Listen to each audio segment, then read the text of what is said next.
Liam thought the sound of his world collapsing would be a roar. He had imagined it as a great, gut-wrenching crash, the splintering of timbers and the shattering of glass. Instead, it was a quiet click, the sound of the heavy oak door to his boss's office closing behind him, leaving him in the hallway with a cardboard box in his hands. The box was comically small for 15 years of his life. It contained a mug with a chipped rim, a framed photo of a woman who was about to become a stranger, and a ridiculously optimistic desk plant. He had been a senior data architect, the man they called when the digital arteries of the multinational corporation became clogged. He had built systems of such intricate, elegant complexity that they were like cathedrals of logic. And now, he was being escorted out by a security guard named Frank, who seemed more apologetic than the CEO, who had just sealed his fate with a platitude about corporate restructuring. The drive home was a blur of gray asphalt and the oppressive weight of a future that had suddenly become a void. He parked the car in the driveway of the house he could no longer afford, a sprawling modern structure of glass and steel that his wife, Eliza, had insisted upon.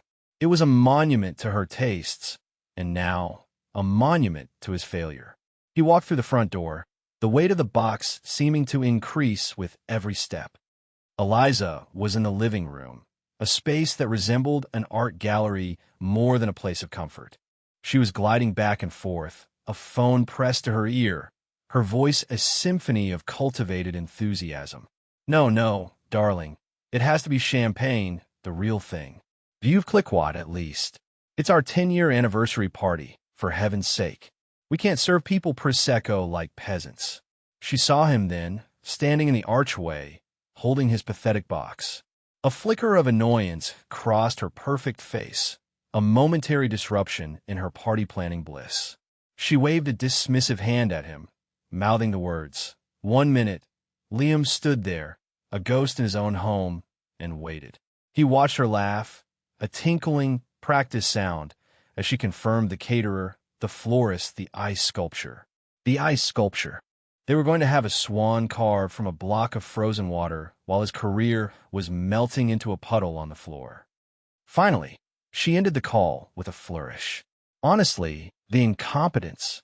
You have to manage every little detail yourself. She turned her full attention to him, her eyes scanning him from head to toe, taking in the crumpled suit, the grim set of his jaw, and the cardboard box. "What's that?" she asked, her voice sharp, as if he'd tracked mud onto her pristine white rug.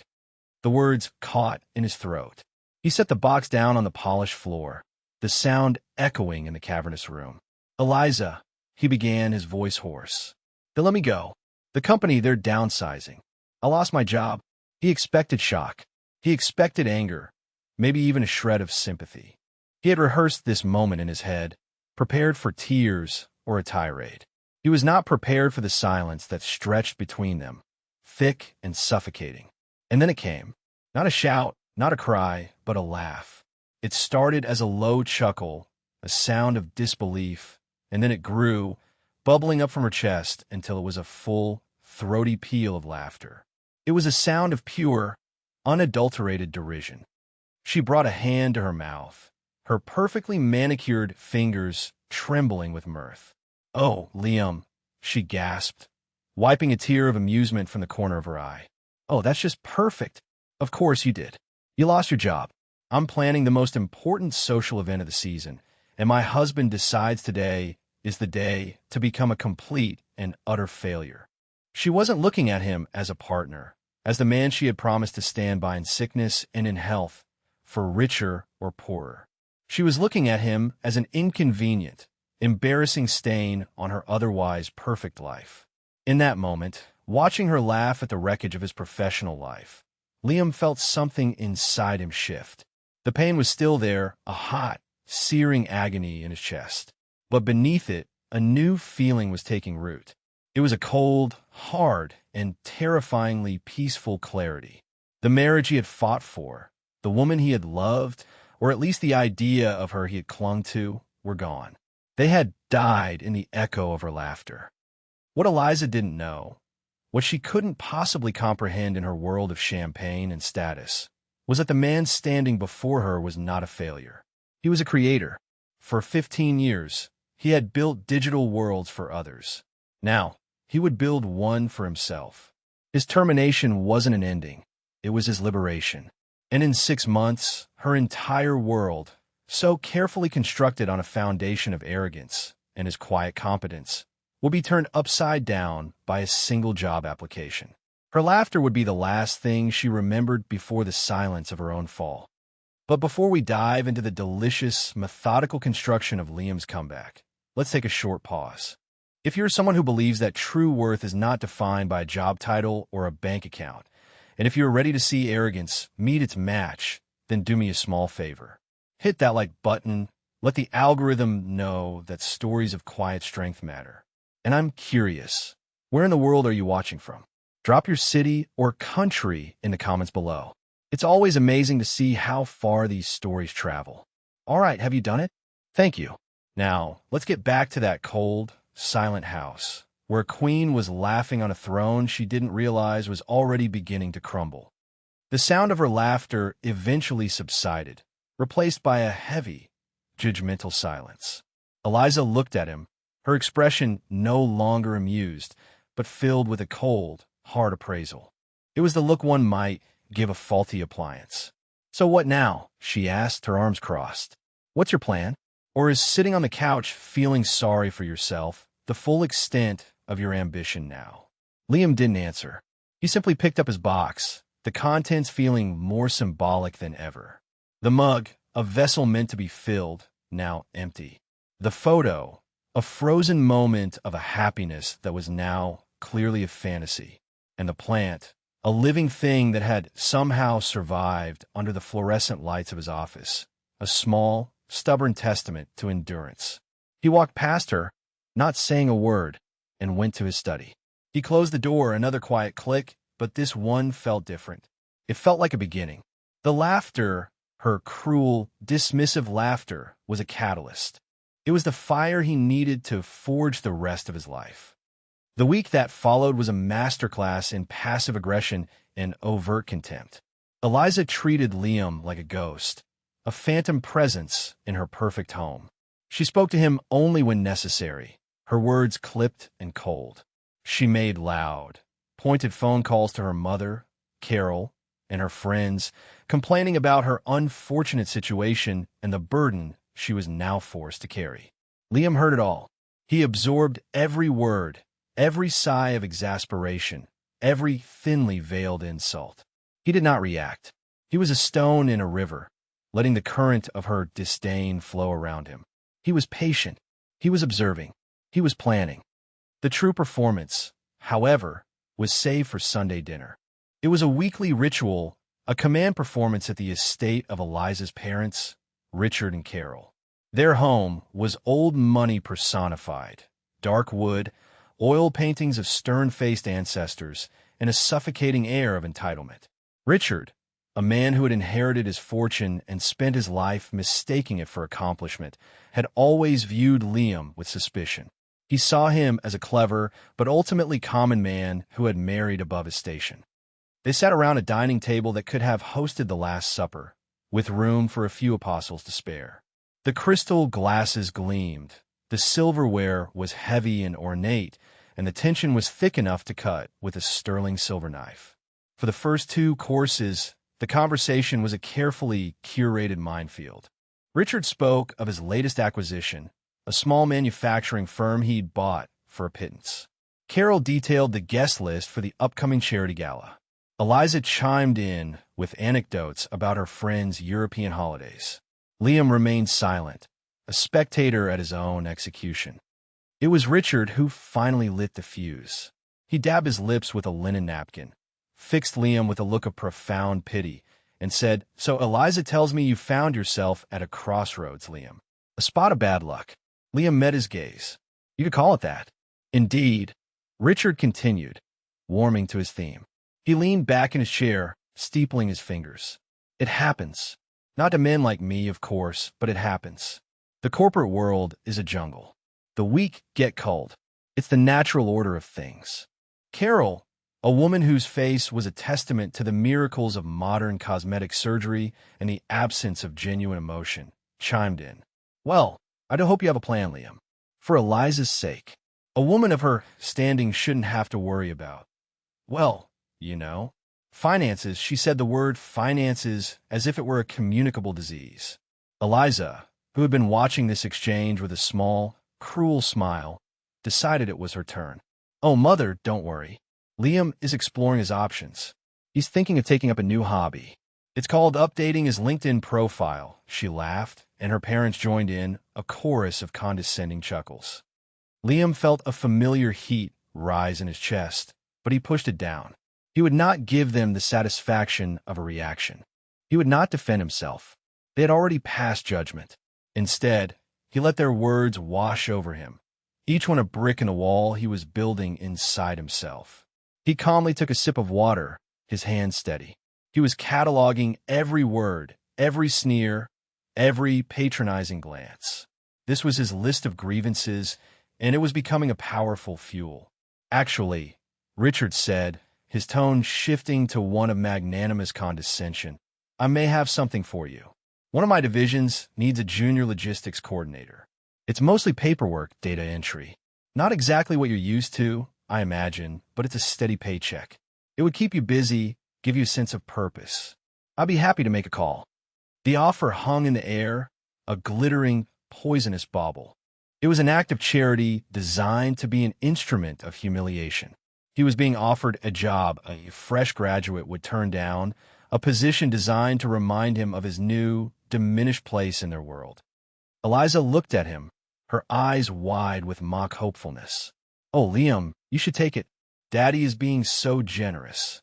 Liam looked from Richard's smug face to Carol's Botoxed indifference to Eliza's malicious grin.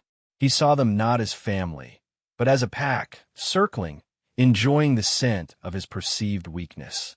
He placed his fork and knife neatly on his plate, crossing them to signal he was finished. He folded his napkin and placed it on the table. Richard, he said, his voice even and devoid of emotion, that is a very kind offer. I will certainly give it the consideration it deserves. He knew he would not take the job. He knew he would never again place his fate in the hands of men like Richard. But he gave them the answer they wanted to hear, the answer that confirmed their superiority. He let them believe they had won. Later that night, back in the cold silence of his own home, Liam went into his study. He ignored the stack of bills Eliza had pointedly left on his desk.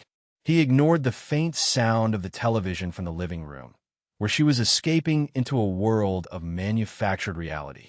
He reached into the back of his closet, behind a row of suits he would never wear again, and pulled out a small, locked briefcase. Inside, nestled in foam, was a brand-new, high-end laptop and a simple, black moleskine notebook. He hadn't touched them in months, waiting. He sat down at his desk, the one Eliza had called his tinkering station. He opened the notebook to the first pristine page. The paper was smooth and inviting. He took a pen, a simple black rollerball, and, at the top of the page, he wrote a single word. Nexus. It was a word he had been thinking about for years. A point of connection. A central, organizing principle. The core of a system. For his old company, he had built nexus points for their data. Now, he would build one for himself. Beneath the word, he began to sketch. Not code, not numbers, but a web of ideas, a flowchart of his own liberation. He drew boxes and connected them with lines. Secure seed funding, recruit David, develop core algorithm, acquire server space. It was the architecture of his revenge and the blueprint for his new life. And as he wrote, the memory of their laughter faded, replaced by the quiet, satisfying scratch of a pen on paper, the sound of a world being built. The 2 months that followed were a study in parallel universes. To Eliza and her world, Liam was a man adrift, a pathetic casualty of the corporate world. He woke up early, but instead of putting on a suit, he put on old jeans and a sweatshirt. He left the house every morning at 8 and returned every evening at 7. Eliza assumed he was at the library or perhaps wandering the city parks like a vagrant. She didn't care enough to ask. His absence was a relief, a daily reprieve from the depressing sight of her failure of a husband. In her universe, life continued its glittering, superficial procession. Her spending, if anything, increased. There were new dresses for parties she insisted they still had to attend, lavish lunches with friends where she would sigh dramatically and speak of the terrible stress she was under. She was performing the role of the long-suffering, noble wife, and she was enjoying the attention it brought her.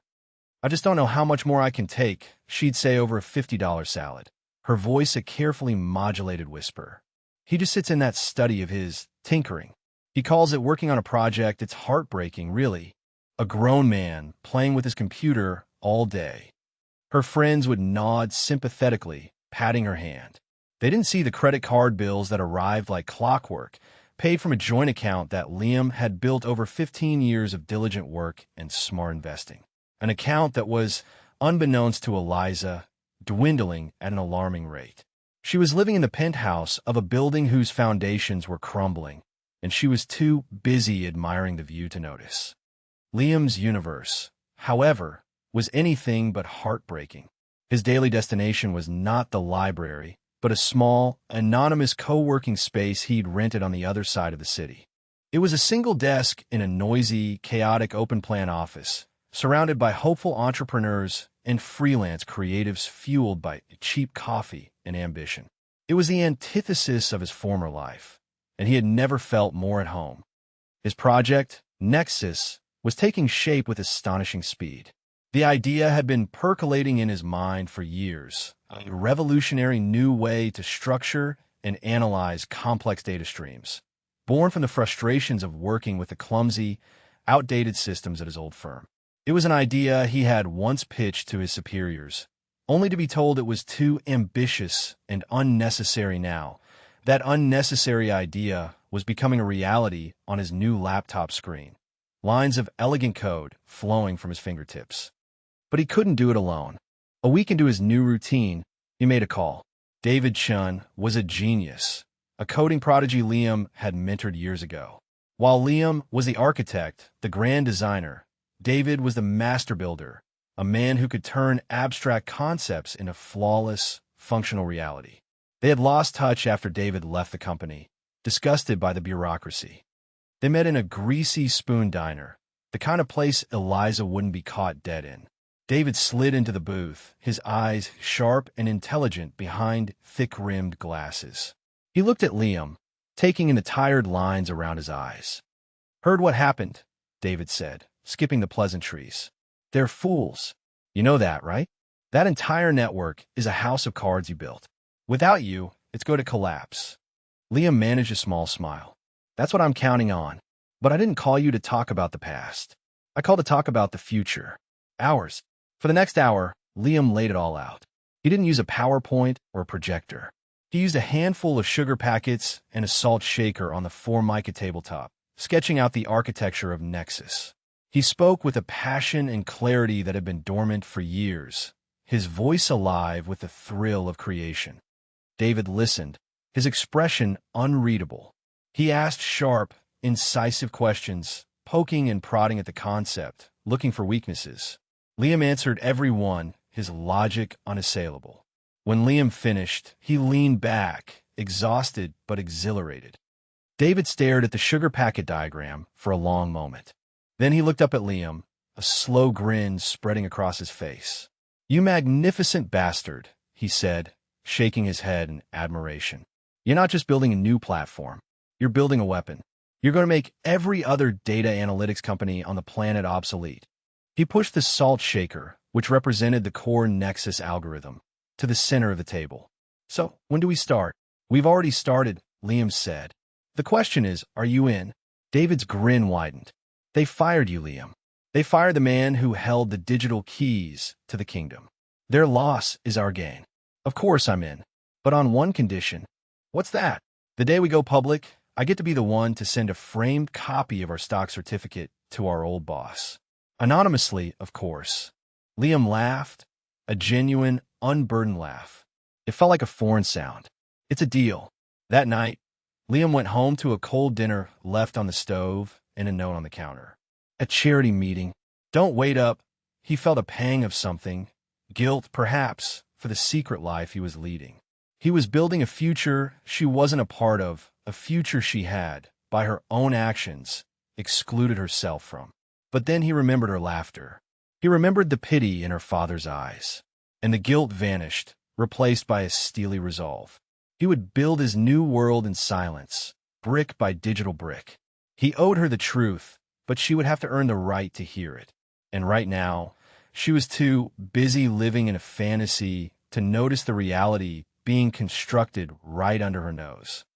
For months had passed since the day Liam's world had supposedly collapsed. From the outside, his life looked like a slow, pathetic spiral. He had declined Richard's generous job offer with a polite but firm letter, a decision that had sent Eliza into a week-long fit of theatrical despair. He continued his daily routine, leaving early and returning late, his unemployment hobby, as Eliza mockingly called it, consuming his days. The strain in their house was a palpable thing, a thick, suffocating fog of resentment and unspoken words. Meanwhile, in the real world, Nexus Data was a rocket ship. With David Chun on board, development had accelerated at a dizzying pace. The core algorithm was not just functional, it was revolutionary. They ran simulations, testing it against every known data analysis model. Nexus was faster, more efficient, and more insightful by an order of magnitude. They had quietly secured a significant round of seed funding from a venture capital firm in Silicon Valley that had immediately recognized the platform's disruptive potential. The money was wired to a new corporate account, an account Eliza knew nothing about. Nexus Data was now a legal entity, with a small but growing team of brilliant engineers David had poached from their old rivals. They were the best-kept secret in the tech world, a predator gathering strength in the shadows. The culmination of Eliza's contempt came at a lavish garden party hosted by her parents to celebrate their 40th wedding anniversary. Liam had tried to get out of it, but Eliza had been insistent. "You will come, and you will act like a normal, supportive husband," she had commanded. "I will not be embarrassed by you. Put on a decent suit and try not to talk about your little project." So he stood on the perfectly manicured lawn, a glass of untouched champagne in his hand, a silent, smiling ghost in a suit that felt like a costume. He was a prop in Eliza's performance of a perfect life. He watched her flit from group to group, her laughter echoing across the lawn, a sound that now sent a chill down his spine. It was Richard who sought him out, cornering him near a rose bush that had won some sort of award. Richard's face was flushed with expensive scotch and self-satisfaction. He put a heavy hand on Liam's shoulder, a gesture of feigned camaraderie that felt more like an assertion of dominance. "Liam, my boy," he boomed, his voice loud enough for several nearby guests to turn and listen. "Still enjoying your sabbatical?" The circle of listeners chuckled politely. Liam's jaw tightened, but his expression remained neutral. "I'm keeping busy, Richard. That's the spirit," Richard said, clapping him on the shoulder again. "But man needs purpose. A man needs to provide. I know you turned down my little offer before, and I understand. Pride. A foolish thing, but I understand it." He leaned in, his voice dropping to a conspiratorial whisper that was still perfectly audible to everyone around them. "Look, I have a warehouse over on the industrial side of town. I need a night watchman. The pay is terrible, but it's something. A man in your position can't be too choosy. It would give you something to do with your nights, besides worrying." The offer was so breathtakingly insulting, so perfectly crafted to humiliate, that Liam was momentarily stunned. A night watchman. He wanted Liam to go from being a senior data architect to guarding a warehouse full of his father-in-law's dusty inventory. The pity and condescension in Richard's eyes were absolute. The surrounding guests looked away, a collective cringe of second-hand embarrassment. Liam felt a cold, white-hot anger surge through him. He wanted to tell Richard that the seed funding he had just secured was more than Richard's entire acquisitions budget for the year. He wanted to tell him that the little project he was working on was about to eat his entire world for lunch. But he didn't. He took a slow, deliberate breath. He looked Richard straight in the eye and gave him a small, enigmatic smile. "Thank you, Richard," he said, his voice dangerously quiet. "I'll keep that in mind." He turned and walked away, leaving Richard standing there, momentarily confused by the lack of a satisfyingly broken reaction. The confrontation with Eliza came later that night, after the guest had departed and the mask of civility had been discarded. She stormed into the study where Liam was packing his briefcase for the next day. "How could you?" she hissed, her face a mask of fury. "How could you embarrass me like that? My father offers you a job, a way to contribute, and you just walk away." "He offered me a job as a night watchman, Eliza," Liam said calmly, not looking up. "That wasn't an offer. It was an insult." "An insult?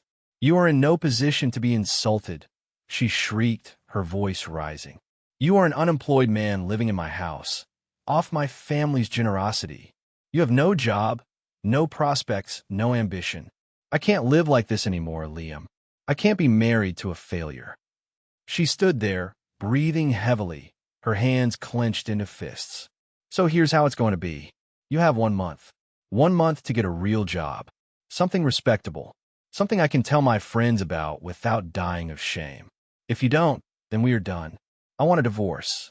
The ultimatum landed in the silent room, a declaration of war. 1 month, 30 days to save their marriage. Liam slowly closed his briefcase, the clicks of the latches sounding like gunshots in the quiet. He finally looked up at her, his face an unreadable mask. He saw the contempt in her eyes, the utter conviction of her own righteousness. She honestly believed she was giving him a lifeline, a final chance to be worthy of her. The irony was crushing. In 1 month, Nexus Data was scheduled to launch its beta platform to a select group of Fortune 500 companies. In 1 month, his life was set to change forever. Her deadline was his starting line. "Understand," he said, his voice flat. "Good," she snapped, taking his quiet acceptance as surrender. She turned and walked out, slamming the door behind her.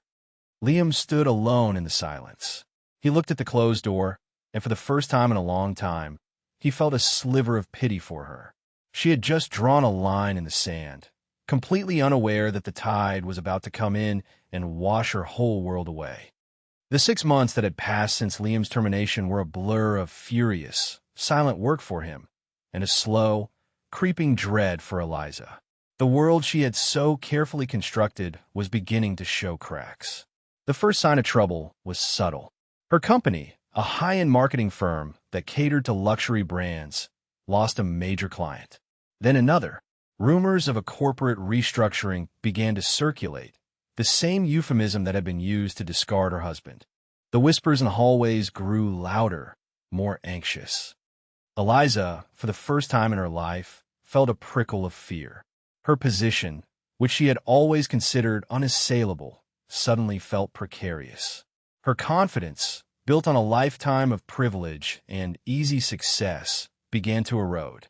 The problem, her boss had explained in a tense meeting, was a new and aggressive competitor in the data analytics space. This unknown company was providing their rivals with such precise, powerful consumer insights that her firm's beautifully crafted campaigns were rendered ineffective, like using a bow and arrow against a laser-guided missile. The name of this mysterious disruptor was spoken in hushed, fearful tones in boardrooms across the city. Nexus Data. Eliza heard the name and felt nothing. It was just another piece of corporate jargon, another abstract threat in a world she was finding increasingly difficult to navigate. Her solution was not to adapt or to learn, but to find a more secure perch. If her ship was sinking, she would simply find a better one. She began her job hunt with the same arrogance and entitlement that defined her entire life.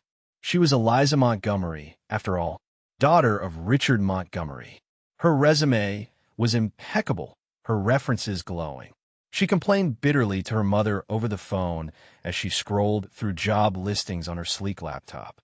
"It's a disaster, Mother," she sighed, sipping a glass of wine in the middle of the afternoon. Liam was, as usual, out, and the empty house felt cavernous. "There's simply nothing out there that pays what I'm worth. They expect me to take a step back? After all my years of experience?" Her mother clucked sympathetically.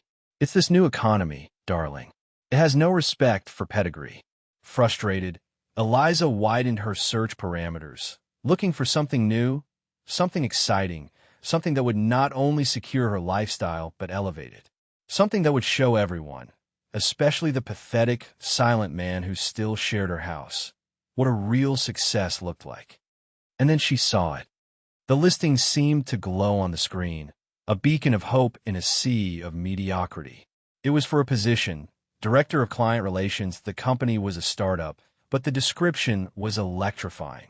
The fastest-growing tech firm in the region, a paradigm shift in data architecture, generous compensation package, including stock options, and the name of the company was Nexus Data. Eliza's heart leaped. This was it. This was the disruptor, the company that was causing so much chaos. To work for them wouldn't just be a job, it would be a power move. It would be like taming the beast that was devouring her rivals. The salary listed was nearly double what she was currently making, a figure so staggering it made her dizzy with desire. She didn't make the connection. Why would she? Nexus was a common enough piece of tech jargon. Liam's project was, in her mind, a sad little hobby, a collection of code on a dusty laptop in their study. The idea that her husband, the man she had dismissed as a failure, could be behind this corporate juggernaut was so far outside the realm of possibility that it didn't even register as a fleeting thought. The universe she inhabited simply did not allow for such dramatic, ironic reversals. With a renewed sense of purpose, Eliza threw herself into the application process.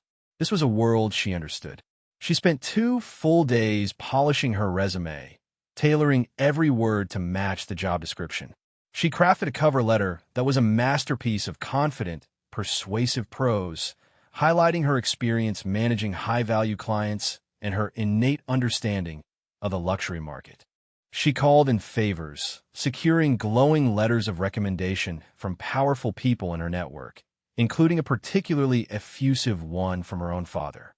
She concluded, after rereading her application for the 10th time, the perfect candidate. She was born for this role. Nexus Data would be lucky to have her. She clicked submit, a triumphant smile on her face. She poured another glass of wine, imagining the looks on her friends' faces when she told them she had landed a directorship at the most talked-about company in the city. She imagined the conversation with her father, his pride in her ability to land on her feet. Most of all, she imagined the moment she would tell Liam. She would not be cruel, she decided. She would be magnanimous. She would tell him that despite his own failings, she had managed to secure their future. She would be the hero of their story. A week later, an email landed in her inbox. The subject line read, "Invitation to interview, Director of Client Relations." Her smile was brilliant. The first step of her glorious new future was underway. She had no idea she was walking, with perfect posture and unshakable confidence, straight into the heart of a truth that would shatter her world. The day of the interview dawned bright and clear, a perfect autumn morning that seemed to mirror Eliza's soaring confidence. She had spent the previous evening in meticulous preparation, a ritual she relished. She laid out her outfit, a severe but stylish Alexander McQueen power suit in a shade of charcoal gray that conveyed authority, paired with brutally sharp Jimmy Choo stilettos that added 4 inches to her height and 1,000 pounds of intimidation. She rehearsed her answers to potential questions in front of a mirror, her smile practiced and her gestures precise. This was not just an interview. It was a performance, and she was the star. As she drove into the city, she felt a thrill of anticipation. The address for Nexus Data was in the newest, most prestigious office tower downtown, a gleaming shard of glass and steel that had only recently been completed. Her own father had complained about the exorbitant rent, marveling at what kind of company could afford such prime real estate. The thought that she might soon be working there filled her with a sense of dizzying superiority. The lobby was a cathedral of minimalist design. Polished concrete floors, walls of reclaimed wood, and a vast, living wall of green plants that breathed fresh, clean air into the space. A silent, magnetic elevator whisked her up to the 48th floor. When the doors opened, she stepped out into the reception area of Nexus Data, and for the first time, a flicker of genuine awe pierced her cynical exterior. The space was breathtaking. It wasn't opulent like her father's offices, weighed down by mahogany and history. It was light, airy, and alive with energy. Floor-to-ceiling windows offered a panoramic 180-degree view of the city below. Young, brilliant-looking people moved with quiet purpose, their faces illuminated by the glow of their screens. The air buzzed not with tension, but with a low hum of focused creativity. This wasn't just an office. It was the future.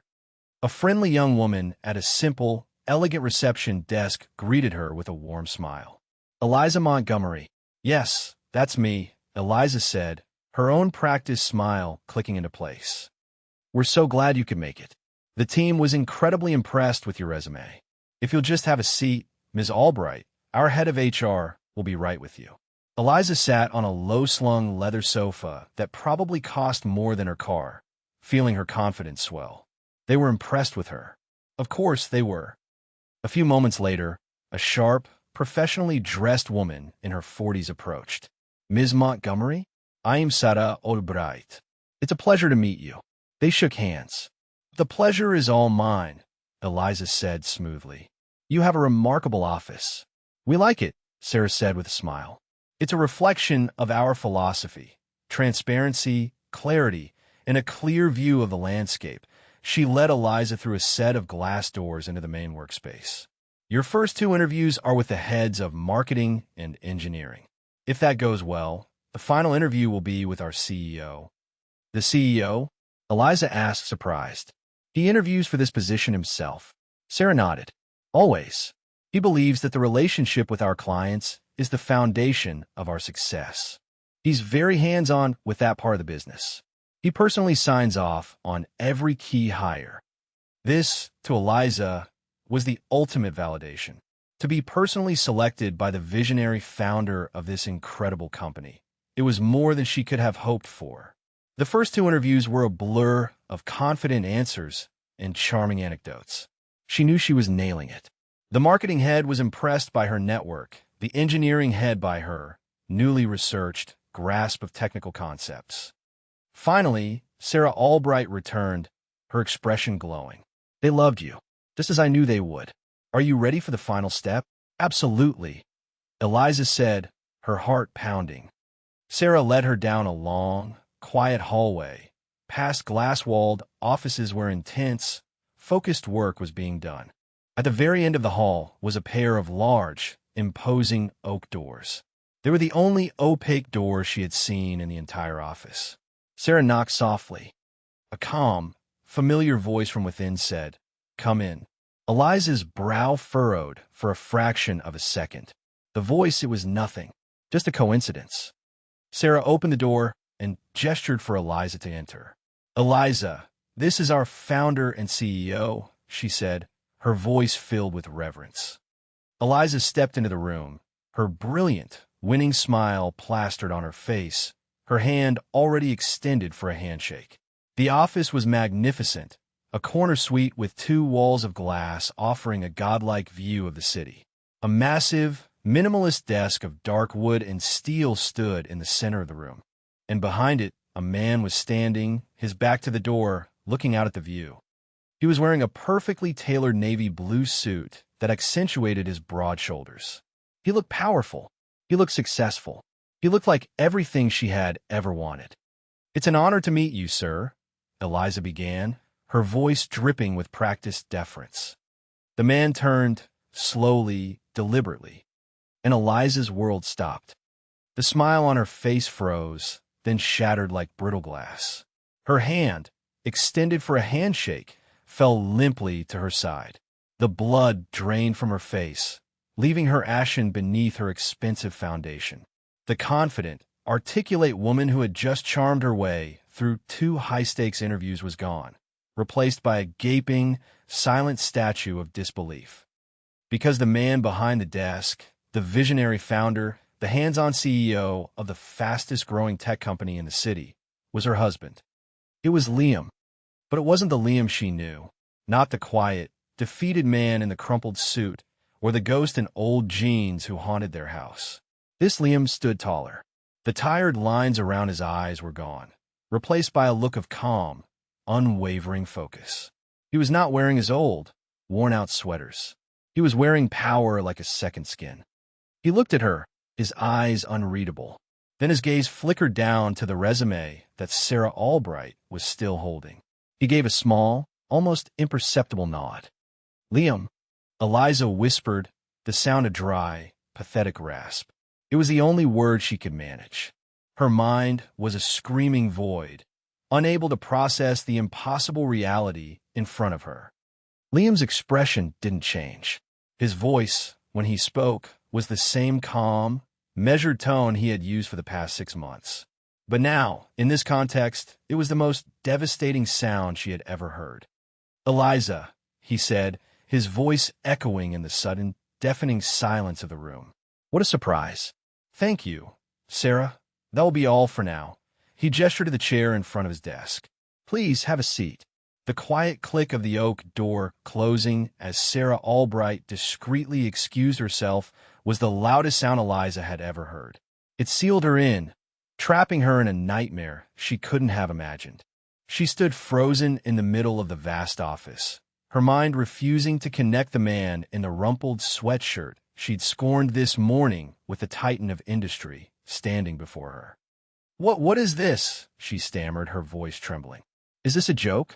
Some kind of sick, elaborate prank?" Her brain, desperately seeking a rational explanation, could only grasp at the absurd. Liam slowly walked around from behind the massive desk. He didn't loom or menace. He simply moved with a newfound economy of motion, an aura of quiet authority radiating from him. He stopped a few feet from her, his hands clasped behind his back. "A prank, Eliza?" he asked, his voice soft, yet it cut through her denial like a shard of glass. "No, the unemployment hobby you found so heartbreaking. The little project I was tinkering with." Each word was a perfectly aimed dart, puncturing the bubble of her reality. She sank into the chair he had offered, not as a choice, but because her legs could no longer support her. She stared at him, her eyes wide with a dawning horror. The pieces began to click into place, each one a new and more terrible revelation. The name of the company that had crippled her own firm. His early morning departures and late-night returns. His infuriating, unshakable calm in the face of her taunts. It wasn't weakness. It was focus. "But how?" she whispered. "How?" Liam repeated the word, a flicker of something, not anger, but a deep, profound sadness, crossing his face for a moment. "While you were planning parties and complaining about the quality of the champagne, I was here, or in a small, rented office before this. While you were having lunch with your friends and bemoaning my lack of ambition, I was building this. With David Chun. You remember David?" She did. The brilliant young programmer Liam had always spoken so highly of. Another piece fell into place. Liam began to pace slowly, not like a caged animal, but like a professor delivering a lecture. "You see, Eliza, you made a fundamental miscalculation. You have always confused status with worth. You thought my job title was who I was. When I lost it, you thought I was lost. You thought I was a failure." He stopped in front of the window, looking out over the city that was now, in a very real sense, at his feet. "6 months ago, you stood in our living room and you laughed at me. You laughed at my pain and my fear. You called me a failure." He turned back to her, and for the first time, she saw the full weight of the last 6 months in his eyes.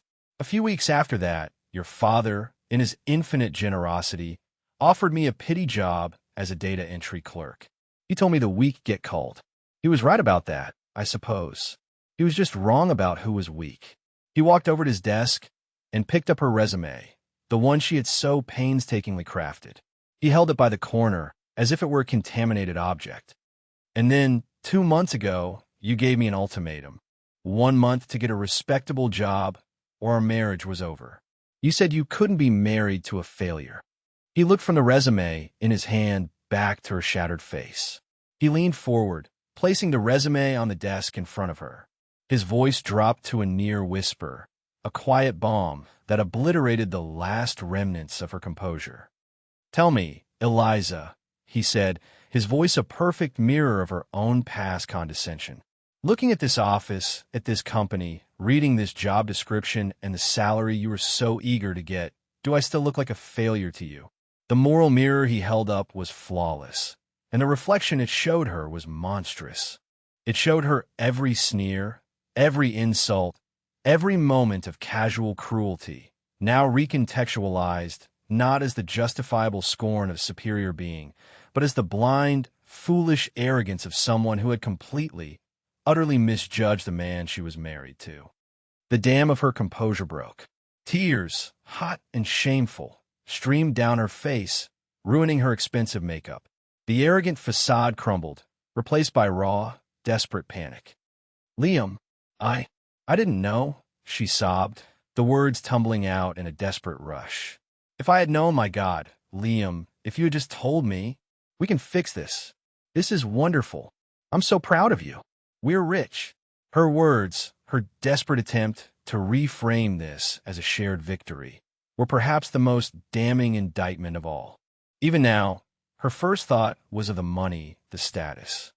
Liam watched her, his expression hardening again. The flicker of sadness was gone, replaced by a cold, resolute finality. The interview is over, Eliza, he said, his voice leaving no room for argument. You are not the right fit for this position. He walked towards the door and opened it. We will discuss U.S. and what's left of it at home. The consequences began to unfold the moment Eliza stumbled out of the Nexus Data headquarters, a ghost of the confident woman who had walked in an hour earlier. She drove home on autopilot, her mind a maelstrom of shock, humiliation, and a terrifying, unfamiliar feeling, fear. The world as she knew it had been a carefully ordered hierarchy with her and her family perched comfortably at the top. Liam had just taken that hierarchy and turned it inside out. When Liam arrived home hours later, he found her in the living room, surrounded by the debris of her panic. She had been drinking. An empty bottle of wine stood on the coffee table next to a half-full glass. She had been crying.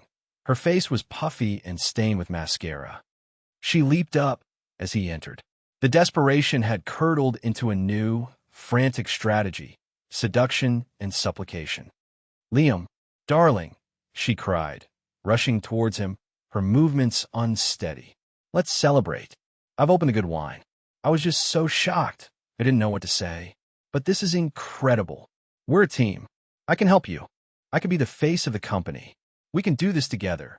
Liam gently but firmly removed her hands from his arms. He looked at her, at the wild, pleading look in her eyes, and felt a profound sense of distance. He was looking at a stranger. There is no we in this, Eliza, he said, his voice calm but unyielding. I built this. With David. I built this while you were laughing at me. I built this while your father was offering me a job as a night watchman. But that's all in the past, she insisted, her voice rising in hysteria. We can move past that. I am sorry. Okay, I am sorry. I made a mistake. Was it a mistake to laugh, Eliza? He asked, his voice dangerously quiet. Or was a mistake just that you backed the wrong horse? Your apology isn't for your cruelty. It's for your miscalculation. You're not sorry for kicking me when I was down. You're just horrified you were kicking a man who was secretly building a rocket ship. The truth of his words silenced her. She had nothing to say, no defense against the simple, brutal accuracy of his assessment. She sank back onto the sofa, her feigned excitement collapsing into desolate sobs. Her next move was predictable. She called her father.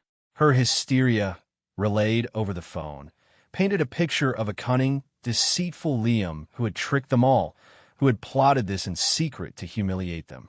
Richard, his pride wounded and his worldview threatened, was enraged. He did what? Richard bellowed into the phone, his voice echoing from Eliza's receiver. The ungrateful, deceitful snake. I'll handle this.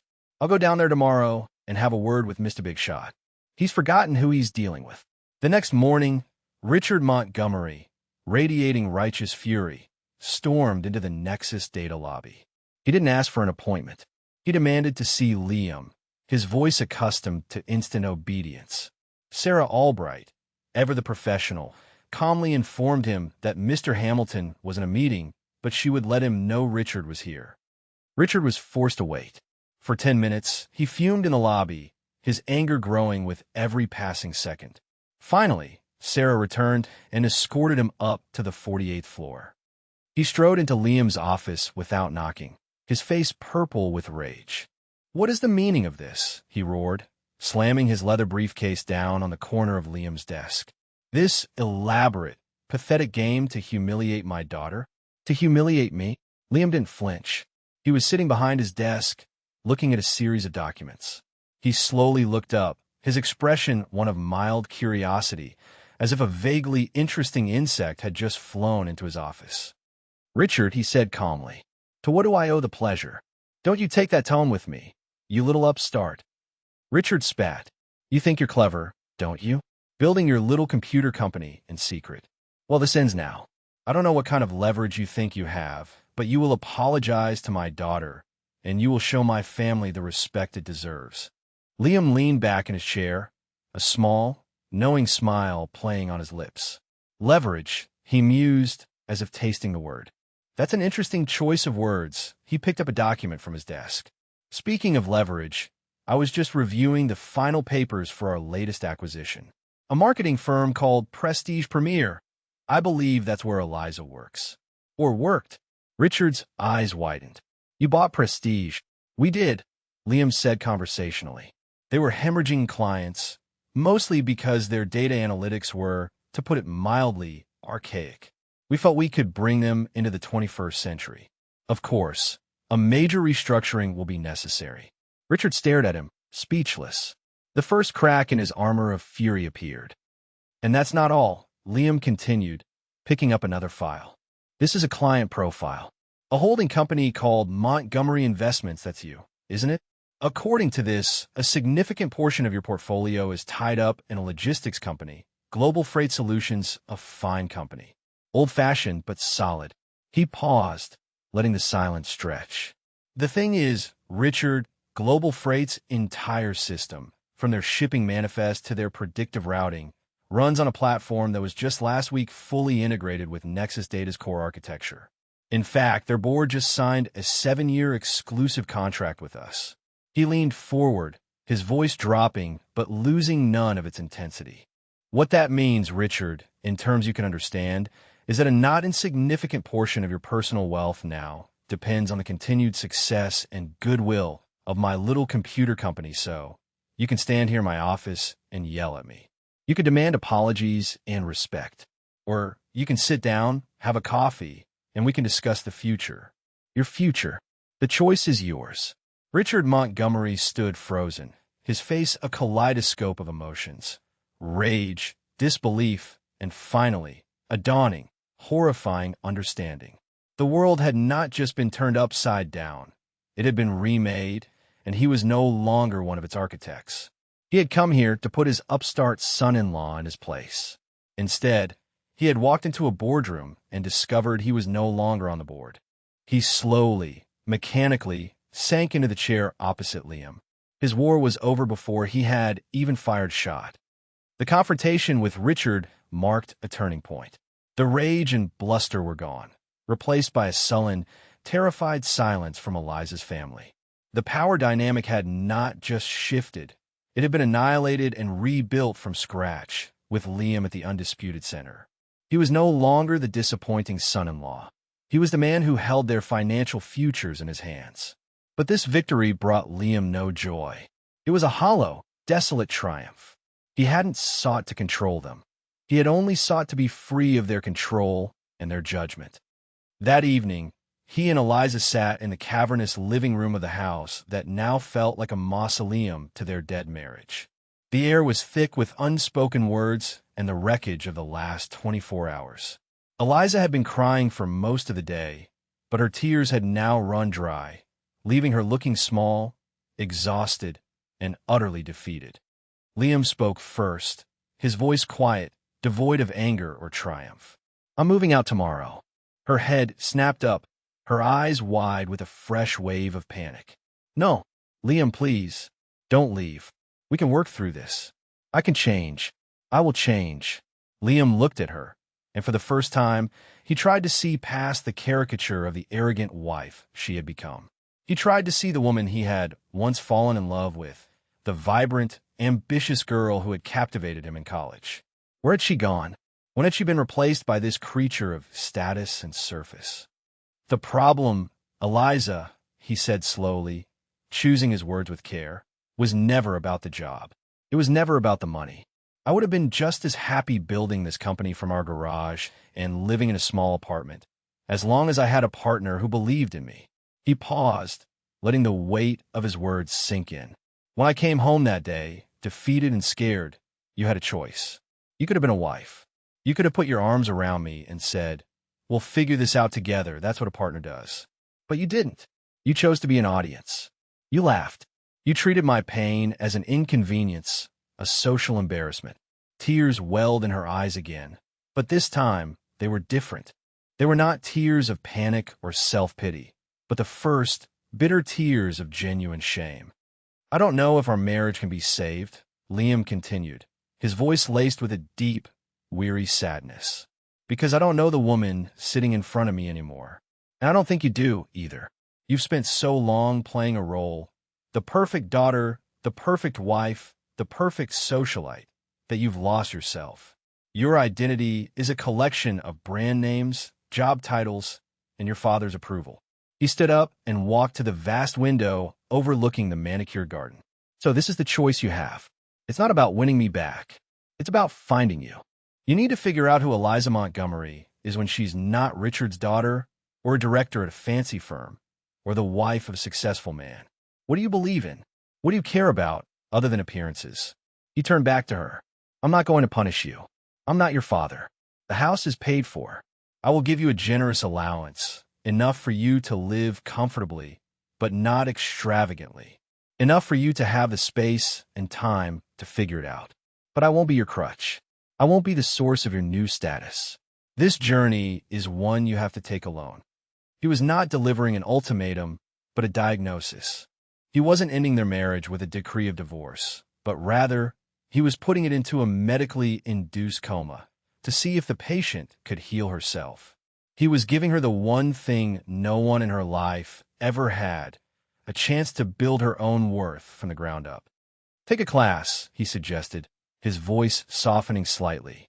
Get a job that you care about, not one that impresses your friends. Volunteer. Travel somewhere without a five-star hotel. Read a book. Find something, anything, that makes you feel alive, that isn't tied to what other people think of you. He was offering her a path to redemption, but it was a hard, lonely path. It was not a negotiation or a plea. It was a statement of fact. Her redemption was her own responsibility. His love, his respect, his partnership, those were not things she could demand or manipulate her way back to. They had to be earned, and she could only earn them by becoming someone worthy of them, for her own sake, not for his. He looked at her one last time, a long, searching gaze. I hope you find her, Eliza, he said softly. I really do, because I miss the woman I married, and I'd like to meet her again someday. With that, he turned and walked out of the room, leaving Eliza alone in the deafening silence of her perfect house, with the terrifying, liberating weight of her own future settling upon her shoulders for the very first time. A full year passed. It was a year of seismic change for everyone involved. Nexus data exploded onto the global stage. It became the new standard, the undisputed king of the data world. Liam Hamilton was no longer a secret. He was a celebrated visionary, a tech icon featured on the cover of magazines. He moved with grace and humility through this new world of fame and fortune, never forgetting the quiet desperation of his rented desk in the co-working space. He was a kind, thoughtful leader, and his company developed a reputation not just for its brilliant technology, but for its ethical culture. Liam kept his word. He moved into a modest but elegant apartment downtown, closer to the office. He ensured that all of Eliza's financial needs were met, a steady, reliable stream of funds appearing in her account each month, enough for comfort, but not for opulence. He cut off all communication with her parents, his lawyers handling the necessary, cold formalities of his business relationships with their companies. He gave Eliza the one thing she had never truly had: space. For the first few months, Eliza floundered. The silence of the house was a torment. Her friends, whose allegiances were always tied to status and power, grew distant. They were drawn to Liam's new, brighter star, and Eliza's proximity to his past failure was a taint they wanted to avoid. She was adrift in a sea of her own making. She tried to fill the void with the old comforts, shopping, spa days, but they felt hollow, meaningless. The clothes didn't fit the woman she was becoming, a woman she didn't recognize. One day, out of a desperate, gnawing boredom, she did something she hadn't done in years. She went to a public library. She wandered the aisles, the quiet hush of the place, a stark contrast to the noise in her head. On a whim, she picked up a book from a display table, a novel about a woman rebuilding her life after a great loss. She sat and read, and for the first time in a long time, the world outside her own head disappeared. It was a small step, but it was a beginning. She started volunteering at a local animal shelter. The work was unglamorous. It involved cleaning cages, walking dogs in the rain, and comforting frightened, abandoned animals. There was no social cachet, no one to impress. But the grateful lick of a rescued dog, the purr of a contented cat, these were rewards of a kind she had never known. They were real. She sold the big house, a decision that horrified her mother. The house was a symbol of her status, Carol had wailed. What will people think? To which Eliza had replied, for the first time in her life, I don't care. She moved into a small, charming apartment in a less fashionable but more vibrant part of the city. She used the proceeds from the sale to go back to school, enrolling in a veterinary technician program. It was hard. She was older than most of the students, her hands unaccustomed to such practical, messy work. But she persevered. 16 months after Liam had walked out of her life, he received an email. It was from Eliza. It was short, just a few lines. Liam, I know I have no right to ask for anything, but I'm graduating next week. It's not a big deal, just a small ceremony at the community college. If you're not busy, I'd like it if you were there. I understand completely if you can't. Eliza. Liam looked at the email for a long time. He had a board meeting that day, a crucial one with international investors. He canceled it. The community college auditorium was a world away from the gleaming boardrooms he now inhabited. It was filled with proud families, crying babies, and the excited chatter of graduates in cheap polyester gowns. He spotted her almost immediately. She was sitting in the front row, looking nervous and incredibly young. Her hair was pulled back in a simple ponytail. She wore almost no makeup, and her face, when she smiled at a classmate, was open and genuine. The hard, brittle shell of the woman he knew was gone. When her name was called, Eliza Montgomery, with honors, a cheer went up from a small section of the crowd. Liam turned and saw them, a group of her fellow volunteers from the animal shelter holding up a handmade sign that said, Go, Eliza, the pups love you. After the ceremony, he found her outside, being hugged by her new friends. She saw him standing at a distance, and her face lit up with a smile that was so full of unadorned joy and relief that it took his breath away. She walked over to him, her diploma clutched in her hand. You came, she said, her voice soft. I said I'd like to meet her again someday, he replied, his own voice thick with emotion. It looks like you found her. She looked down at her diploma, then back at him, her eyes shining with unshed tears. I'm sorry, Liam, she said, and this time, the words were not a desperate plea or a strategic move. They were a simple, profound truth. For everything.